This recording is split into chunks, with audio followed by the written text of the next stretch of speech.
comme on a dit que le mois de Iyar, c'est le reflet de notre Avodat Hashem, et qui sont ceux qui reflètent cette Avodat Hashem, c'est Abraham, Yitzhak, Yaakov et Rachel. Et on sait que les Avot étaient des gens très riches. La Torah les a toujours qualifiés comme étant très riches, avec des moyens matériels énormes. Et pourtant, on ne parle pas de leur qualité dans la tfila, au travers des versets, ça ne se voit pas, qu'ils priaient d'une façon extraordinaire, ou qu'ils étaient des véhicules de la divinité, comme on vient d'expliquer dans la Chassidout. On voit surtout leur richesse matérielle. Pourquoi? Pour nous enseigner une chose, que la richesse matérielle doit être l'expression de ta richesse spirituelle. Et c'est ce que la Torah veut nous enseigner. Regardez comment ils étaient riches spirituellement. C'est pour cela qu'ils étaient matériellement. Donc on voit qu'on peut être riche matériellement dans ce monde-ci. L'exemple, nos avots, nos pères, Abraham, Yitzhak, Yaakov. Ça dépendra du degré de ma transmission, de ma soumission à Kadosh Baruch Hu, à quel point je suis un véhicule de la divinité. Et Abraham, Yitzhak et Yaakov étaient des véhicules de la divinité en permanence, du matin au soir, du soir au matin. Ça ne les a pas empêchés d'être riches, ça ne les a pas empêchés d'être célèbres à leur époque, et d'être réputés, et d'être recherchés, et tout le monde cherchait leur compagnie. Donc de là, on doit comprendre quoi? Au contraire, on se doit de faire de soi-même un véhicule de la divinité pour devenir un réceptacle parfait pour Akadosh Baruch Hu. Et la preuve que l'on réussit, c'est notre réussite matérielle. C'est le thermomètre qui nous permet de savoir si on est sur la bonne voie ou pas. Donc plus on se développe spirituellement, plus on se développe aussi matériellement. C'est automatique et c'est valable chez chacun. Ah, sur ça, il y a une petite histoire avec un des élèves du Baal Shem Tov, qui est devenu un maître. Et ce tzaddik avait donc été très très très connu, il s'appelait Rabbi Shayahu, je crois. Et dans son village, où il était rave, il y avait un juif, Rabbi Yaakov, qui avait une mida extraordinaire, c'est qu'il recevait les invités avec beaucoup de Messirut Nefesh. Pour lui, c'était sa mitzvah. Lui et sa femme, bien que les moyens étaient très pauvres, ils recevaient dans leurs 3 pièces les invités. Une pièce pour la famille, une pièce pour les invités, et une pièce c'est seul à manger. Ou ils mangeaient tous ensemble.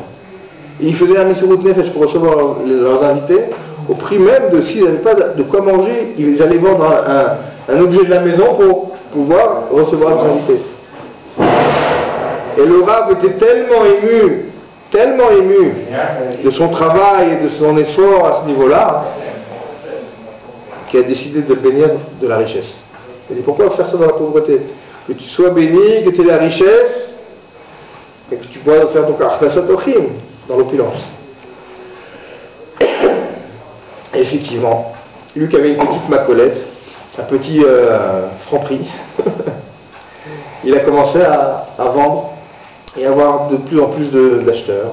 Et d'un petit magasin, il est devenu une super grande surface et un super grand marché. Et il est devenu un centre carrément commercial.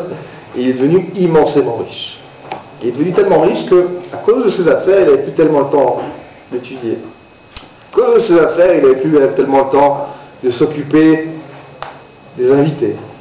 Et donc il laissait ça à ses employés, qui eux ne s'occupaient pas avec l'élégance et la douceur et la gentillesse et l'amour que l'on doit avoir lorsqu'on reçoit des invités. Il était traité un peu brutalement. Et il avait de moins en moins de temps de recevoir les pauvres. Jusqu'à que, plus rien. Ni Torah, ni études comme il faut, ni Achnasat Ochim, ni recevoir des invités comme il faut. Au point où il a mis même un chômeur qui gardait sa porte pour qu'il ne soit pas dérangé par les pauvres. Cette histoire est venue aux oreilles du Rav. Il dit, Rav, regardez ce qui est arrivé, depuis que vous avez béni la richesse, voilà, c'est devenu de pire en pire. Il ne fait même plus de Achnasat Ochim comme il faut, tout va de travers. Et le Rav décide donc d'aller le visiter. Il dit, prépare la charrette, on va le voir.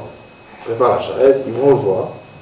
Et comme c'est son Rav, il le reçoit avec bras ouverts. Mon Rav, ah, quel plaisir de vous recevoir enfin chez moi, ça fait si longtemps. Que me vaut le plaisir de vous avoir à la maison, rentrez. Il lui fait visiter donc son palais avec des meubles extraordinaires, d'accord, de dernière qualité.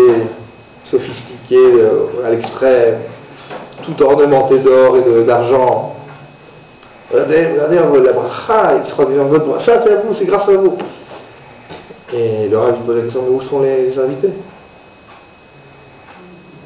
Elle dit, ah, mais j'ai plus le temps aujourd'hui, vous savez ce que c'est les affaires, j'ai pas le temps de répondre au téléphone, j'ai pas le temps de répondre aux lettres qu'on m'envoie, de sollicitations, j'ai pas le temps de m'occuper des pauvres et des talmidei chachamim. Et le Rav lui a dit, viens voir mon fils, regarde cette fenêtre, qu'est-ce que tu vois dans la fenêtre? Qu'est-ce que tu vois de l'autre côté de la fenêtre? Il dit, ben, je vois Moshe, le gabaï, qui passe dans la rue. Et qu'est-ce que tu vois d'autre? Ben, je vois le courtier, je vois Rabbi Baruch, le pelletier, le laitier, etc. Et il décrit donc tout le village. Il dit, ah, c'est intéressant parce que cette vitre donc est bien claire, elle est bien nettoyée, c'est bien. Et maintenant il se retourne et il prend le cadre, le miroir qui était accroché, un beau miroir ornementé d'or et d'argent qui était accroché au mur, et il lui dit, regarde cette vitre aussi. Et qu'est-ce que tu vois? Il dit, ben, je me vois dedans.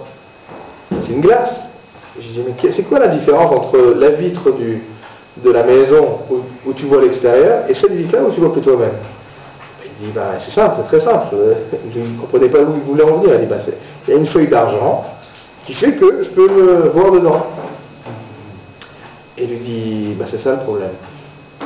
C'est parce que tu vois que l'argent, donc tu ne vois que toi-même et tu ne vois plus les autres. Enlève l'argent et tu verras que tu continueras à regarder et à voir les autres derrière. Et effectivement, il a compris donc le message, et le Rav lui a dit, sache une chose, je t'ai béni de la richesse pour que tu puisses encore plus aider, pour mieux faire, pas pour en faire moins. Donc si tu continues dans ce chemin-là, la richesse te sera ôtée. Et si tu reprends tes activités comme tu le faisais avant, avec autant d'abnégation et autant de missirut, alors tu conserveras ta richesse. Et il s'est effondré en pleurs, il a compris l'erreur qu'il avait fait jusqu'à présent, d'avoir investi, d'avoir mis sa tête dans les affaires, au lieu d'avoir mieux mettre que les mains. Quand c'est marqué, de la fatigue de tes mains, tu vas manger. Pas de la fatigue de ta tête. Ta tête est réservée pour la Torah, les mitzvot. Et depuis ce jour-là, il a décidé donc à nouveau de s'occuper lui-même, personnellement, de faire entrer les invités chez lui à la maison et de retrouver le bon chemin. Et donc ça, c'est tout le mois de Iyar. Le mois de Iyar, c'est de savoir une chose. Akadosh Baruch Hu te promet la richesse, celle de Matan Torah, de recevoir le don de la Torah qui est la richesse la plus grande, pour aussi bénéficier aussi de la richesse matérielle, puisque le Ham Israël était riche, pas simplement spirituellement à la sortie d'Égypte, mais aussi matériellement, pour justement être un bon kéli bien large, pour faire le maximum de mitzvot, maximum d'études de Torah, et avoir le maximum de Havat Israël et de Artasot Ochim. Et c'est pour cela que la richesse a été destinée à Israël, pour en faire plus dans Torah mitzvot.